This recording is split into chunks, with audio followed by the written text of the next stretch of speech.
ವಿದ್ಯುತ್ ವಾಣಿಗೆ ಸ್ವಾಗತ. ನಾನು ಲಕ್ಷ್ಮೀ ಬಾಗಲಕೋಟೆ.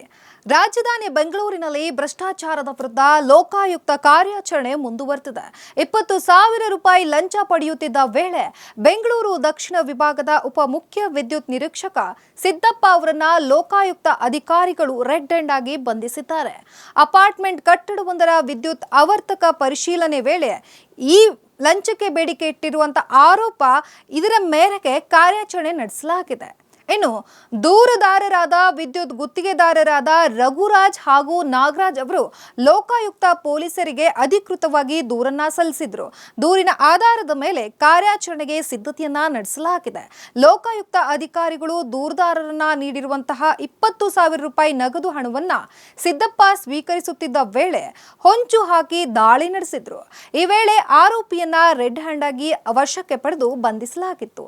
ಕಾರ್ಯಾಚರಣೆ ವೇಳೆ ಲಂಚ ಹಣವನ್ನ ಅಧಿಕಾರಿಗಳು ವಶಪಡಿಸಿಕೊಂಡಿದ್ದು, ಪ್ರಕರಣಕ್ಕೆ ಸಂಬಂಧಿಸಿದಂತೆ ಹೆಚ್ಚಿನ ತನಿಖೆ ಹಾಗೂ ವಿಚಾರಣೆ ಮುಂದುವರೆದಿದೆ.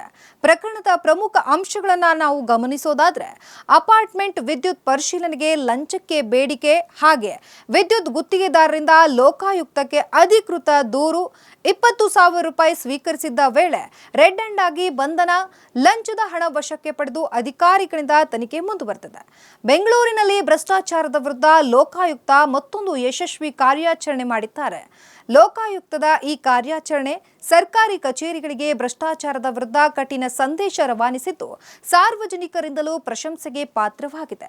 ಅಧಿಕಾರಿಗಳು ಪ್ರಕರಣದ ಎಲ್ಲಾ ಆಯಾಮಗಳನ್ನ ಕುರಿತು ತನಿಖೆಯನ್ನ ನಡೆಸಿದ್ದಾರೆ. ಇದೇ ರೀತಿಯಾಗಿರುವಂತಹ ಇನ್ನಷ್ಟು ಮಾಹಿತಿಗಾಗಿ ಮಿಸ್ ಮಾಡದೆ ನೋಡ್ತಾ ಇರಿ ವಿದ್ಯುತ್ ವಾಣಿ ಯೂಟ್ಯೂಬ್ ಚಾನೆಲ್.